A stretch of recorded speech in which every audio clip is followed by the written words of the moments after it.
Welcome back guys. AI के जमाने में हर कोई एआई ओवरव्यूज में रैंक करना चाहता है। तो एग्जैक्टली आज के इस वीडियो में समझेंगे किन चीजों का हमको ध्यान रखना है सो दैट हम एआई ओवरव्यूज में रैंक कर पाए। तो देखिए, जब भी आपको थोड़ी सी एनालिसिस करनी होती है ना, सबसे पहले बिल्कुल फंडामेंटल से स्टार्ट करते हैं। अगर मुझे एआई ओवरव्यूज में रैंक करना है तो मैं सबसे पहले ये समझने की कोशिश करूंगा किस टाइप के रिजल्ट्स एआई ओवरव्यूज के अंदर आते हैं और ये किस तरीके से अलग है हमारी जो traditional search engine result pages के रिजल्ट्स होते थे उनसे। तो जैसे मैंने यहाँ पर अगर आप देखें तो एक क्वेरी करी है, how to learn digital marketing, और यहाँ पर मुझे एआई ओवरव्यूज भी दिख रहा है और नीचे मुझे जो हमारी ट्रेडिशनल टाइप के जो result search engine result pages में दिखते थे वो भी मुझे देखने को यहाँ पर मिल रहा है।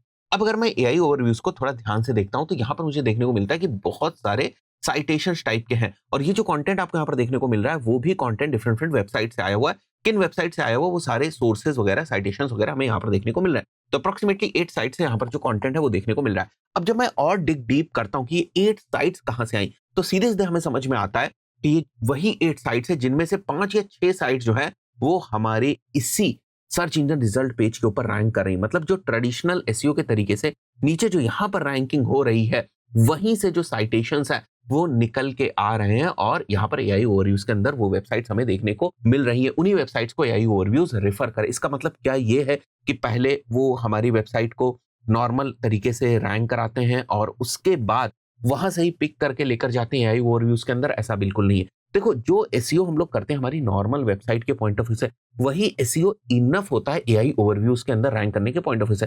बट फिर भी एआई ओवरव्यूज का रैंकिंग सिस्टम वर्सेस जो नॉर्मल ट्रेडिशनल रैंकिंग सिस्टम होता है उसमें मेजर डिफरेंस क्या है, ये अगर हमें समझ में आ जाए तो थोड़ी बहुत जो बची हुई चीजें हैं उनको भी हम इंप्रूव कर लेंगे अपने कंटेंट के अंदर जो हम हमारे ब्लॉग्स और वेबसाइट्स के ऊपर डालते हैं। जैसा मैंने आपको बताया कि यहाँ पर जितनी भी साइटेशंस आपको देखने को मिल रही, जैसे अगर आप देखें तो कोर्सेरा और इंडीड आपको दिख रहा है। अगर मैं कोर्सेरा यहाँ पर टाइप करूं तो देखो यहाँ पर कोर्सेरा आपको देखने को मिल रहा है, नॉर्मल सर्च रिजल्ट्स में भी है, और अगर मैं इंडीड टाइप करता हूं तो इंडीड भी आपको यहाँ पर देखने को मिल जाता है। आज के टाइम में यूट्यूब को बहुत ज्यादा साइट कर रहा है एआई ओवरव्यू को। मैं बहुत ज्यादा यहाँ पर सर्चेस नहीं कर पाऊंगा, ऐसा नहीं लाखों सर्चेस मैं कर पाऊंगा जो लाखों सर्चेस की डेटा मैं आपको दिखा पाऊं, इसलिए मैंने एचआरएफ की बहुत सारी डेटा को समझने की कोशिश करी, सेमरश ने बहुत सारी रिसर्च करी, उनकी डेटा को समझने की कोशिश करी और इन सब चीजों से मैंने एग्जैक्टली फिगर आउट किया कि हाँ भाई, ये एक फैक्ट है कि जो भी आपके नॉर्मली पेजेस रैंक करते हैं वही पेजेस आपके एआई ओवरव्यूज के अंदर भी रैंक करते हैं। अब एआई ओवरव्यूज एग्जैक्टली किस तरीके से काम करता है, इसका रैंकिंग सिस्टम किस तरीके से काम करता है, इसको समझने के लिए मैंने गूगल के जो बहुत सारे ऑफिशियल डॉक्यूमेंटेशन है उनको खंगालना शुरू किया। जब आप उनको खंगालना शुरू करेंगे तो आप इस एक ऑफिशियल डॉक्यूमेंट तक पहुंचेंगे और इसका भी लिंक मैं आपको डिस्क्रिप्शन में प्रोवाइड कर दूंगा। और इस डॉक्यूमेंट में यहाँ पर जैसे आप देख सकते हैं AI features and your website करके एक टॉपिक है और यहाँ पर एक बहुत ही इंटरेस्टिंग चीज जो है वो देखने को मिलती है, एक बहुत ही इंटरेस्टिंग लाइन यहाँ पर देखने को मिलती है। इसको मैं आपको समझा देता हूं और इसी के ऊपर एआई ओवरव्यूज की पूरी रैंकिंग का जो फाउंडेशन है वो बना हुआ है। अब यहां पर देखो, both AI overviews and AI mode में use a query fan out technique. It's a query fan out technique issuing multiple related searches across sub topics and data sources to develop a response। मतलब response किस तरीके से यहां पर AI overviews के अंदर आ रहा है, it is from a technique that is basically called as query fan out technique. अब ये क्वेरी फैन आउट टेक्निक क्या है, ये काफी इंटरेस्टिंग गेम है। देखो, अब देखो, जैसे मैंने यहां पर सर्च किया था how to learn digital marketing, तो जनरली ट्रेडिशनल एसईओ के अंदर क्या होता था कि सेम टाइप की क्वेरी से रिलेटेड अगर आप अपना कंटेंट लिख देते थे और वो थोड़ा सा अच्छा कंटेंट होता था कॉम्पिटिटर से और एसईओ के बाकी फंडामेंटल्स अगर आप ठीक रखते थे, टेक्निकल एसईओ वगैरह, तो ज्यादा प्रोबेबिलिटी होती थी कि आप रैंक कर जाएं। बट अब ये डॉक्यूमेंट क्या कह रहा है कि गूगल किस तरीके से जो है वो काम करेगा। क्वेरी फैन आउट जो टेक्निक है इसके बेसिस पे जो कि आपने क्वेरी करी है, जैसे इस सिनेरियो में how to learn digital marketing हमने क्वेरी करी है, तो इससे मिलती जुलती बहुत सारी क्वेरीज को वो एक तरीके से प्रोसेस करने की कोशिश करेगा। बहुत सारी डिफरेंट क्वेरीज को अभी मैं कुछ एग्जांपल्स भी आपको दिखाऊंगा और इन क्वेरीज के बेसिस पर जो भी उसको बहुत सारे रिजल्ट देखने को मिलेंगे उन रिजल्ट्स को यहाँ पर साइट करने की कोशिश करेगा। तो अगर मैं यहाँ how to learn digital marketing main topic की तरीके से यहाँ पर मैं क्वेरी कर रहा हूँ तो वो जो क्वेरी फैन आउट टेक्निक है उसके थ्रू और भी क्वेरीज करेगा। जैसे वो सर्टिफिकेशंस के अराउंड जो है वो क्वेरी कर सकता है, वो प्राइसिंग के अराउंड क्वेरी कर सकता है। तो वो पेजेस जिन्होंने सर्टिफिकेशन के ऊपर भी डेप्थ में कंटेंट लिखा होगा, प्राइसिंग के ऊपर भी डेप्थ में कंटेंट लिखा होगा, उन पेजेस से यहाँ पर जो साइट होने की प्रोबेबिलिटी वो बढ़ जाएगी। तो जो भी क्वेरी हो रही है उसकी क्वेरी फाइंड आउट टेक्निक के थ्रू और कौन से सब टॉपिक्स के अराउंड जो है वो गूगल सर्च करने की कोशिश कर रहा है for the purpose of citation. इसी के बेसिस पर जो आपके एआई ओवरव्यूज के रिजल्ट हैं वो यहाँ पर देखने को मिलते हैं। तो अगर मैं वापस आकर यहाँ पर आपको दिखाऊं तो आप देख सकते हैं both AI overviews and AI mode may use a query fan out technique, issuing multiple related searches across subtopics and data sources to develop a response. While responses are being generated, our advanced models identify more supporting web pages. जैसे जैसे response generate हो रहे हैं, क्या कर रहा है, इनका मॉडल आइडेंटिफाई करता है मोर सपोर्टिंग पेजेस, जिनको साइड करना है, वे pages allowing us to display a wider and more diverse set of helpful links.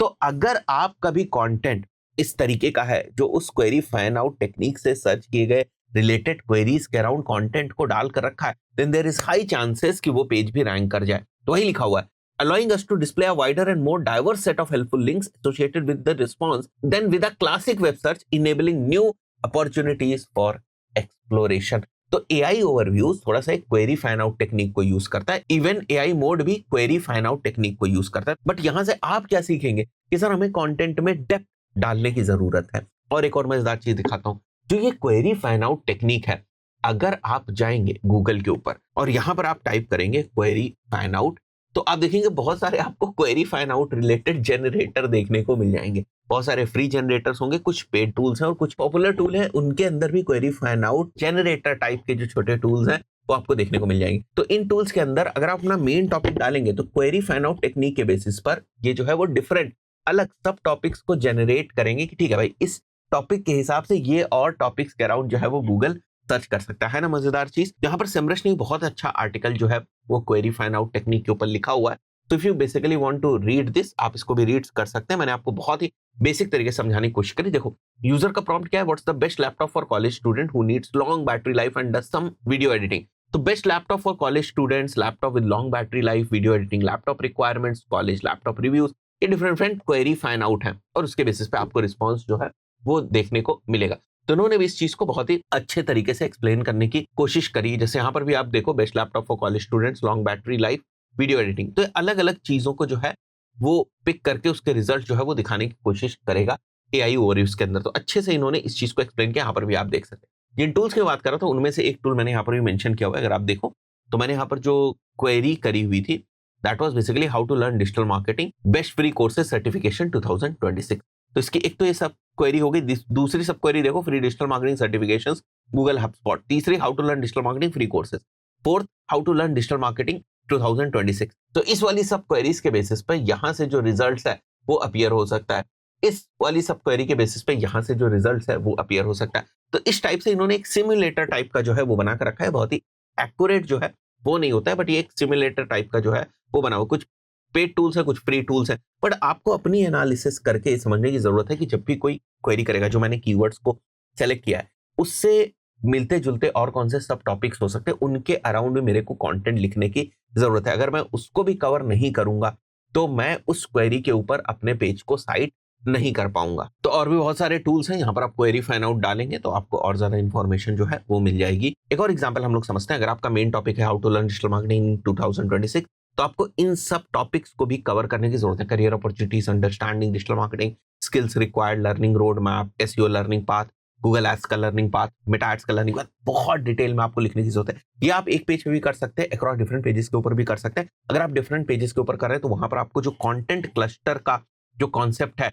उसको आपको फॉलो करना पड़ेगा। जो आपका मेन टॉपिक हो जाएगा वो how to learn digital marketing in 2026 जो है वो हो जाएगा। उसके बाद आपको दूसरे सब पेजेस बनाने और उसमें सारी इंफॉर्मेशन मेंशन करनी है। अब यहाँ पर देखिए, इस चीज को आप समझिए कि हो सकता है आपका लर्निंग रोड मैप वाला जो पेज है वो रैंक कर जाए, या स्किल्स वाला जो पेज है वो रैंक कर जाए, करियर अपॉर्चुनिटीज वाला जो पेज है वो रैंक कर जाए। द मेन थिंग इज कि अगर आपने कोई मेन टॉपिक चुना हुआ है तो उसके अराउंड आपको और ज्यादा कंटेंट लिखने की जरूरत है, उसके स्कोप को थोड़ा सा बड़ा करने की जरूरत है। Then only you would be able to come into AI overviews. Generally अगर आप एक ही पेज के ऊपर ये सारी चीजें जो है वो करते हैं, ये डिपेंड करता है टॉपिक के ऊपर। अगर टॉपिक की डेप्थ इस तरीके से है कि वो एक ही पेज के ऊपर सारी चीजें कवर, कोई दिक्कत की बात नहीं, एक पेज के ऊपर हम कर देंगे। लेकिन अगर ऐसा होता है कि वो मल्टीपल पेजेस के ऊपर कवर होगी, इन दैट सिनेरियो आपको मल्टीपल पेजेस यानी कि टॉपिक क्लस्टर का जो कॉन्सेप्ट है उसको आपको फॉलो करना पड़ेगा। तो आई थिंक सो आपको बहुत ही interesting concept query fan out का पता चला होगा, और ये बहुत इंपॉर्टेंट चीज है AI ओवरव्यूज में स्पेशली रैंक करने के पॉइंट ऑफ व्यू से। मैं अभी ChatGPT की बात नहीं कर रहा हूं, मैं अभी बाकी जो आपके AI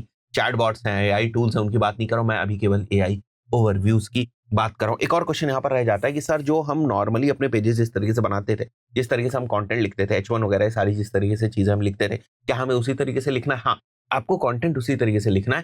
कंटेंट के लिखने में कोई तरीका नहीं, इट्स जस्ट कि आपको समझना है क्या आपको और चीजें कवर करने की कोशिश है, किस टाइप से उसको ऑर्गेनाइज करने की कोशिश है। आई थिंक सो बहुत सारी नॉलेज आपको इस पर्टिकुलर वीडियो से मिली होगी। वीडियो पसंद आए वीडियो को लाइक जरूर करें। चैनल पर पहली बार आए सब्सक्राइब करके जाएं। मिलते हैं नेक्स्ट वीडियो में। Till then